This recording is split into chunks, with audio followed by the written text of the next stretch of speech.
E un'opera sicuramente straordinaria che comunque lui realizza, che tra l'altro si trova qui agli Uffizi a Firenze, è il ritratto di Leone X tra i due cardinali, Luigi De Rossa e Giulio De Medici. Giulio De Medici che diventerà, lo sapete poi, Papa come Clemente VII. È interessante, vi voglio far vedere come il dettaglio con cui realizza una minuzia, quasi potrei dire fiamminga, nel rappresentare, guardate il campanello qua, no? Oppure guardate fatto di oro e d'argento, guardate la lente che sta usando non a caso il Papa per leggere, la tiene in mano per facilitarsi la lettura. Qui notiamo anche, vi voglio far vedere il pomello, poi ve lo mostro, di questa sedia, che è una sedia papale, appunto, e dove è riflesso, pensate, addirittura la stanza, è riflessa l'apertura che si vede nella finestra della stanza. Capite che tutti questi oggetti che sono posti sul tavolo, guardate il codice miniato, sono oggetti che ci parlano di un gusto molto raffinato di questo Papa. Di questo Papa. Considerate che le figure dei due personaggi dietro, i due nipoti, furono aggiunti però successivamente, probabilmente dall'allievo di Raffaello che è Giulio Romano.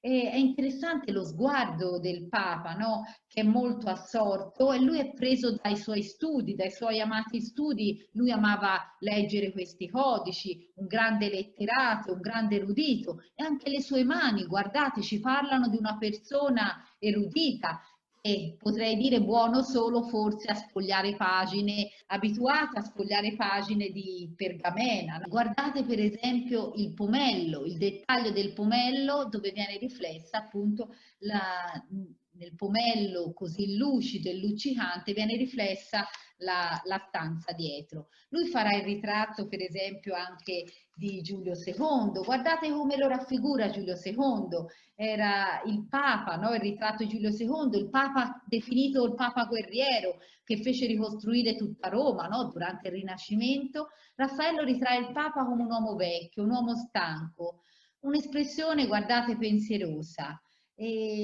E noi ci stiamo domandando forse che cosa sta pensando il Papa, i suoi simboli però ce l'ha, gli anelli, guardate il fazzoletto bianco, i simboli di un uomo ricco comunque, il fazzoletto bianco rimanda al potere del Papa, no? Alla purezza, le ghiande della spalliera, guardate, del Papa rimandano alla famiglia del Papa, appunto del rovere.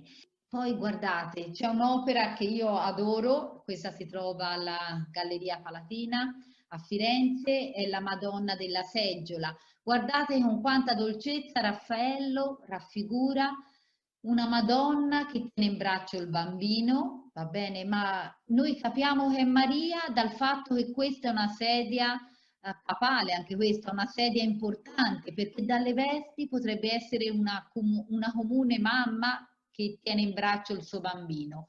San Giovannino sta di lato, vedete, e quello che ci colpisce sono gli sguardi di Maria e di Gesù che ci stanno guardando, ci fanno partecipi, noi che siamo gli osservatori di questa scena, entriamo in contatto appunto con questa maternità.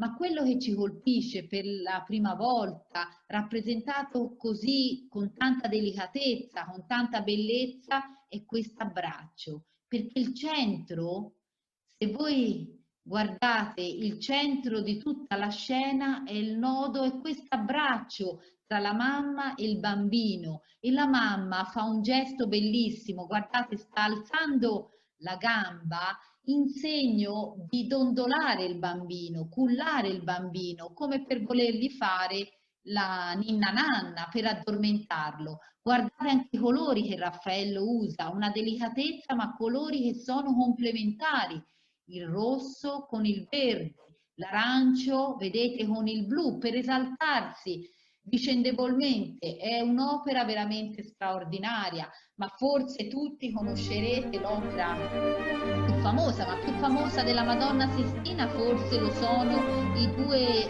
putti angiolini che si trovano qui, che sono stati riprodotti in migliaia di oggetti,